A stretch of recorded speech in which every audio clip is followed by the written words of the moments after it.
side and really just go for pickoffs. So I believe that this jungler that they have gotta have to be someone that can work as a battery together with the Cho in order to really burst that one person down fast. The Bane! Oh! Wait! Oh. Can't wait to see this game still kicking off.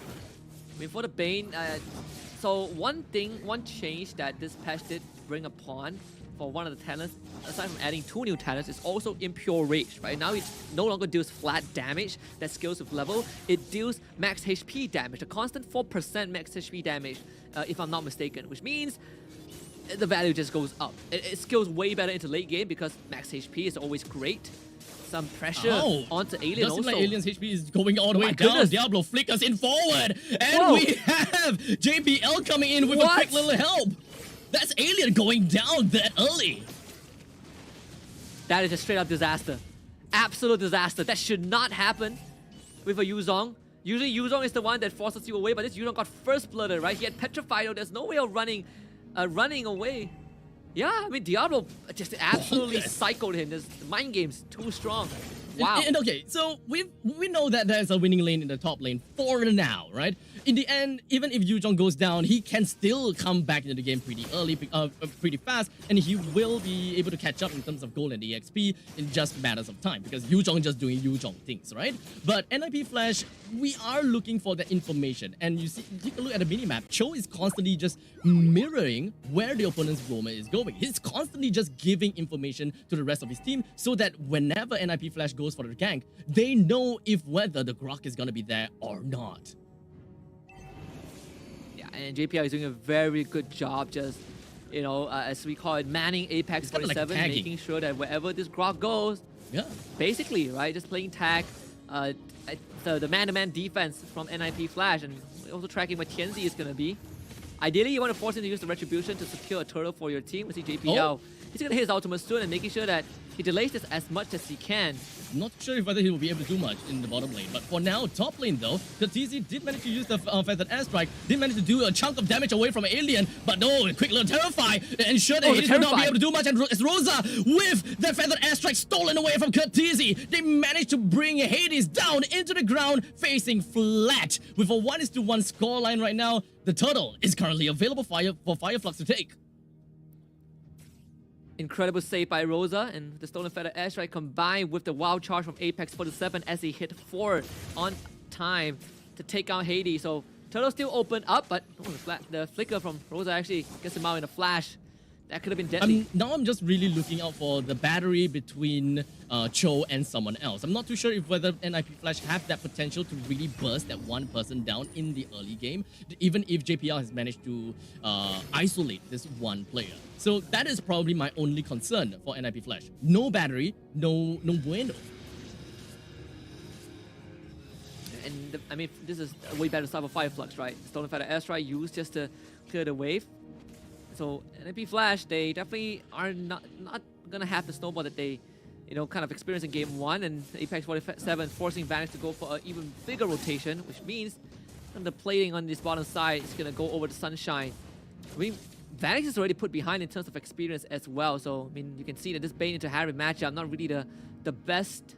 Vanish holding his ground pretty well, and even game so far. Yeah, when it comes down to theory, I thought that with the sustainability from skill 2, he should be able to kind of stay in lane for an extended period of time while still being able to poke the Harith as much as possible while still clearing out the wave a tad a little bit. But it doesn't seem like he's able to get close to the waves enough to really do anything anything good to the Harith. Hades shows up, right? They find Apex 47. That's the wild charge used. And the flicker. Wait, that's not a flicker from Diablo, though. Oh, okay. Oh, wait, a flicker from Apex. Okay, my bad. Flicker from Apex. So, at least they did manage to take that flicker away from Fireflux. So, they are pretty much in a pretty good stance for the next turtle fight, which is coming up in about 35 seconds. While Npfl is posing themselves down in the bottom lane with putting JPL. I believe that he already used his Way of the Dragon, but immediately after that, Sunshine popped off with a Purify to ensure that he's not going to be caught out that easily. And no wild charge for Apex 47, unfortunately. Did get the Purify out of Sunshine with the Way of the Dragon. That's And what NP Flash wants to look for, right? Some crucial resources for Flux Esports, making sure that they are always lacking something. For TNZ, amping out the tempo. Immediately just jumping in to try to steal away the purple buff, but the Tempest of Blades just lands on top of Hades, brings him down almost immediately, and NIP Flash losing control of their jungle. Katizi forced to go for a flicker to get himself away from the hands of Alien. Even Vanny's getting finished off down bot as Rosa and Sunshine work together to take him out. All things considered, Diablo did get the top tier 1, so NIP Flash, they might have given up a couple of kills and eventually the second turtle, but they're not too far behind, I suppose. Fireflux, you can see that, you know, when you have multiple win conditions, when you have heroes that don't necessarily have to be together, they are self-sufficient, this is what you can achieve. It's a more comfortable early game. An easier game to play, I would say, if you have side laners that just naturally win in the lane, and you just have to execute your game plan as per your trading. So Fireflux definitely do have the luxury of doing that. In the meantime, JPL tries to go for an engage onto Rosa, but unfortunately wasn't able to do quite much, as Katizi, being the anchor of the team, popping up with the feathered airstrike, essentially saves the rest of his team, allowing them to run back to the first tier defense turret. Apex 47 even cancelling the recall of JPL. You see Flux Esports are definitely slowly but surely getting the lead. They're turning their attention to the top side, so that tier 1 is 100% going to fall. And if you Flash, they need a lot more time for Vanix and Hades to skill up. And Fireflux are trying to kind of shrink at that time frame. Don't want to let NP Flash have a way better game for Fireflux Esports. They definitely have a better grasp of the game now, especially since TNZ is able to farm pretty effectively. In the meantime, Rosa down the bottom lane finds himself taken down, and the rest of NIP Flash seems like they really want the blood of Apex 47. But I don't think that is going to be all that simple though, as Alien's just going to be hiding around the brushes, but I don't think that they will be able to catch anyone, except for the fact that Diablo with the quick little armor fended onto Apex 47, but not enough damage to really do anything good. Yeah, not yet at least. I mean, NIP Flash, they got the kill onto Rosa, so that's good. I believe the kill went over to Curtizi. Even see Alien in the mid as well. JPL was fishing for a kick side against it. NIP Flash, I think they don't really need to rush. Immediately with the armor fender, did manage to collect down onto Alien, and the battery of having the feathered airstrike being used to make sure that they bring Alien down. I guess that is one of the batteries that we can look out for, but is after all going to be an ultimate that's being used. As now Whale Dragon connecting on TNZ, Hades takes down the Ling, and they have also managed to steal away the purple buff. The next one on the chopping block, they want to go for Rosa, but Rosa, he did manage to steal the ammo fended onto Diablo, and he did manage to connect onto that, allowing Harif to drop down the Zaman Force, brings him down. But then IV Flash, they're not going down without a fight, as Vanix and Katizi joins into the fray and immediately take him down. That puts Fireflux with 3 men down, and NIP Flash have got the Lord. So much damage from Vanix. Flickers, deadliest catch, and a crab claw cannon. And even a passive splash in the face of Sunshine, who evaporated just like that. And NIP Flash getting the first Lord. Lead now falling towards them, and this is a magic bane. You get a Holy Crystal Lightning Truncheon. No wonder Sunshine evaporated just like that. That explains. Having a mage bane onto their side. Boy, oh boy. Definitely a lot more annoying to deal with. So now, now Fireflux, they really have to do quite a lot of itemization to really work with that. Now, looking at that, boy, oh boy, the deadly catch, indeed, real deadly. It just rips through Sunshine.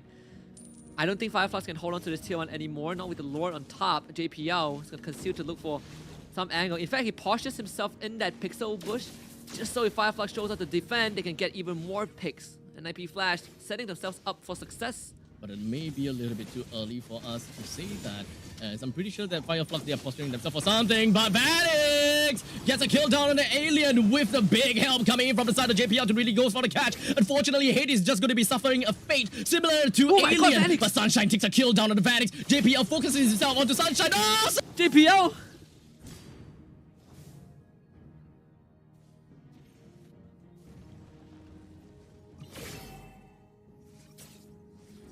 all things considered, Flux only losing Alien in the process. We felt like, well, good counter engage from Apex 47 once more with the Flicker Wild Charge to disable Hades and Vanix in that fight. But I gotta say, Vanix's damage is out of this world. Almost two-shotting Sunshine if he didn't have the extra shield from the Chrono Dash.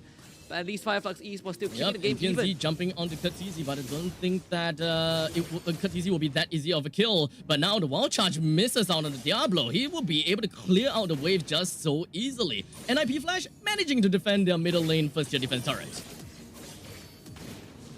The fact that Npfl didn't even get top tier 2 is good news. And now JPL with a dragon connecting on Rosa. He does have I'm offender though, so look out for that. As now we have Sunshine with the Furious Dive. Manages to connect on the 2. As such, JPL and Diablo is going to be taken down while Alien puts himself in the Black Dragon form. Really zones away the rest of Npfl as they say, we are done. We've got the 2 kills that we need.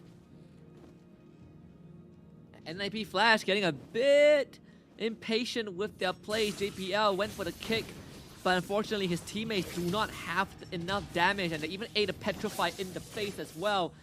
So, I mean, Npfl got to slow down a little bit, right? Vanix has a lot of damage, but he still, at the end of the day, needs to get up close and personal. Flux Esports taking control of the map, but Npfl at least still have the mid-tier one. And because of the mid-tier one, I think that is a lot more difficult for Flux to really take control of the river at this point in time. Well, Dragon connecting down on the Rosa, and that was a pretty fast kill. I would say that the Vanix with the Mage Bane is the battery of the show because of the massive amount of burst that we weren't expecting at all. Some people might not realize, but Cho got a slight buff on Jit Kundo. It covers a lot more distance with his dashes right now. That's why JPL moved across half the screen with his full combo. Pretty scary, I gotta have to say. But now the Black Dragon form emerges, and Apex 47 emerges as well. What was that deadly catch? What was that damage? And now TNC hoping that he'll be able to run away. He will not. But the Lord was taken by Flux in the end, so that is a little bit of consolation. But unfortunately, there's only Rosa available to defend against this middle lane raid. Will Rosa be able to stay alive long enough, though? I don't think they can keep this alive, unfortunately. For the airstrike as well. But he did manage to get that kill. And even for the Lord, he's going to be bursted down almost immediately. Alien and Apex 47, they are going to be back here in the Land of Dawn. And Npfl understands that this is as far as they can go. Taking the inhibitor in the mid, that's all they want.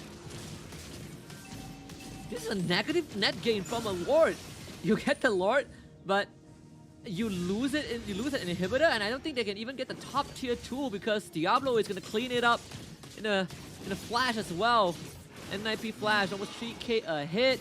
Definitely not the big lead just in like game 1. In fact, top tier 2 eventually did go down as Diablo didn't have enough damage to clear it out. Oh but my Vanix, God. my goodness, he is online, this man. What items? My goodness. We don't see Mage Bane all that much. So honestly, having to see him on the stage right now and the massive amount of damage that he's able to deal to the rest of the members of Flux, that's definitely very scary to see. Incredibly scary, in fact. Npfl getting a bit of control of the game already, and the fact that mid inhibits down is a big deal for Flux Esports. Because now the side lanes are going to be a lot more threat than top tier 2 goes down. The conceal from Flux not bearing any fruits. Rosa just got the blood wings, but Npfl is setting up for an ambush. I'm thinking about one of the new item change, Fleeting Time. Would that actually make any sense for Vanix to pick up? Because we know that Daily Catch is pretty darn scary after all. But for now, Kasih with the feathered airstrike did manage to get a kill down onto Rosa. That is one of the main core players from the side of Flux Esports that's taken down. The second core player, TNZ, is also down. But it is not all sunshine and rainbows for Npfl, and it is a 2-for-2 trade after all. I gotta say, the magic burst damage. JPL catching down on the Apex 47, but I don't think that they have enough damage for all of that at all. He immediately Jikundo, or rather, Shumpo himself out of that. Sunshine looking to get the final kill on JPL, but the main fight was actually onto Vanix because he focuses down onto Alien, brings him down, and the zoning wasn't able to do much. But Apex 47! Oh, big wild charge coming in, being able to ensure that JPL and Kasih goes down, leaving Vanix all alone. Apex 47, the man! Absolutely savior, Apex 47. literally saved his team. Nip Flash did not expect him to still be in that bush.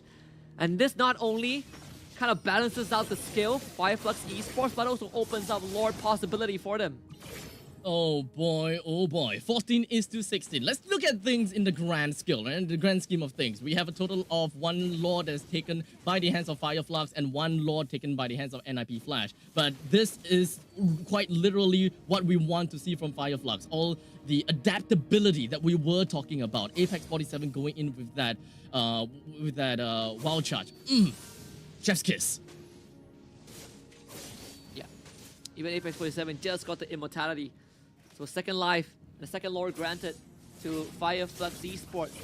Plus Nip Flash, they gotta kind of look out a little bit, right? Like you have better airstrike, you have a lot of damage, sure, but all your damage dealers are pretty fragile. Like if TNZ gets his hands on you, if Sunshine gets on top of you, if you get crowd control by Alien and Apex, a lot of things to consider for Nip Flash. You can't just go for the cookie cutter play of I pull someone in with the I'm offended and hope to burst them down without any repercussions. It just does not work like that. In the meantime, as the Lord postures itself up in the top lane, the rest of the members from Fireflux focuses onto the middle lane because that's the only tier 1 that's available. In the meantime, we do have the wild charge coming from Apex 47, but the Crown did manage to make sure that Vanix is going to be A-okay for now. Diablo walks away with not a lot of help to work with, but never mind, because Nip Flash, they did manage to take quite a lot of ultimates away from Fireflux. In fact, 4 ultimates. While Nip Flash, they still have quite a bit to work with. Most importantly, the Way of the Dragon. Yeah, the fact that Vanix saw predicted incoming gang and instantly Winter Crown before the wild charge was even remotely close to him. Him staying alive is very crucial because he's one of the main damage dealers that's going to help deep-push the lane. And look at that. Oh, Lord JPL flickers out, but TNZ, he did manage to ensure that JPL is taken down for now, as now we're just going to be looking at Alien, just going to be connecting down onto the rest. Diablo and Vanix is just going to go back for a tad a little bit. They did manage to bring Apex 47 down. Sunshine, before backing off completely, he manages to take away the inhibitor turret in the top lane, but Katizi with a feathered airstrike, flickers on forward to do additional damage over to the side of Harif, but now the Winter Crown connects down onto Sunshine, but unfortunately it will only keep himself alive for a tad a bit longer, but he still goes down in the end. What a call from Nip Flash. Katizi committing his flicker just to cover more ground with the feather airstrike, telling his team that, guys, we can go, we can beat them. Takes out Sunshine and Alien in the process as they did not have the battle spells or did not have the resources left. So Nip Flash clapping back, both teams losing an inhibitor. I don't think Nip Flash can end the game, but they can definitely do some serious damage. At least try indeed. Tempest of Blaze is going to be used. We do have the deadly catch that unfortunately did not manage to connect onto anyone. They're just going to be focusing down, but unfortunately that is going to be the wall charge that's going to be connecting onto the main front lines. And such Hades is going to be taken down, terrified on the Diablo as well as Vanix. But now the Winter Crown is going to be used from the Sun Diablo, only leaving him alive for a tad a little bit longer. Katizi hoping that he'll be able to stay alive. He pops in himself his own Winter Crown, but that pulled Alien backwards just so that both Vanix as well as JPL will stay alive a little bit longer. It's time for Fireflux to clap back. Critical mistake from Nip Flash. I'm not really sure what the calls were, but that definitely was not an endgame angle. Not with Rosa around, the terrified crowd control. Oh, so important to stop Nip Flash from dealing more damage. They try to kind of blitzkrieg the crystal, but end up giving up their life, and even worse, might end up giving up this Lord as well. It's unfortunate for sure. The greediness from Nip Flash thinking that they can really end the core like that. Didn't really quite... I'm pretty sure that they expected Apex 47 with that wild charge, but probably not exactly that well prepared for it. As such, losing so much out of all of that, this is definitely a really tough pill for Nip Flash to swallow, as the Lord, the 18-minute Lord, will now be granted over to Fireflux to fight for their cause. Yeah, the third Lord of the game for Fireflux. So far, all the Lords were uncontested. Nip Flash, they know that they had to give it away and just play from behind. And this is the opportunity for Fireflux to potentially crack open the entire base of Nip Flash or even look for an endgame angle. JPL needs to catch up his life. We're just waiting for that perfect opportunity. But even if JPL did manage to go for the catch, the question is always if whether Vanix will be able to burst that one person down, or if Katizi will specially use his feathered airstrike just for that one-man catch. But looks like the answer is to use the feathered airstrike to wave clear in the middle lane as they prepare themselves for the Lord to push up in the top lane and the mega creeps down at the bottom. This is definitely a lot tougher for them to even recover from. staggered wave as well. So NIP Oh, Flash. well, that from Diablo. Engage. Did manage to connect down on the 2-person, but they didn't really want to go all in for that. NIP Flash playing things a little bit slowly to ensure that they bring down the Lord nice and just pretty much just going out for that. In the meantime, Kasih is just going to be popping out with the Feather Airstrike while Alien pops off with the Black Dragon form. Pop boops away that ultimate from the side of Kasih, but unfortunately out of all of that, Fireflux did lose TNZ and NIP Flash is just going to be running it down onto Alien as now JPL manages to land the Way of the Dragon right on top of him. I don't think they will be able to connect anymore from this point onwards. So NIP Flash, they're just going to be running in middle lane without Alien and TNZ. This might be the chance that they are looking out for. That could be the second win. Can Rosa do it again? Just know the I'm It offended. needs to be a big catch. It needs to be big, but now the deadly catch is just going to be tossed right out. Rosa did manage to connect on quite a lot, but Hades, he focuses on the core. NIP Flash clinches a 2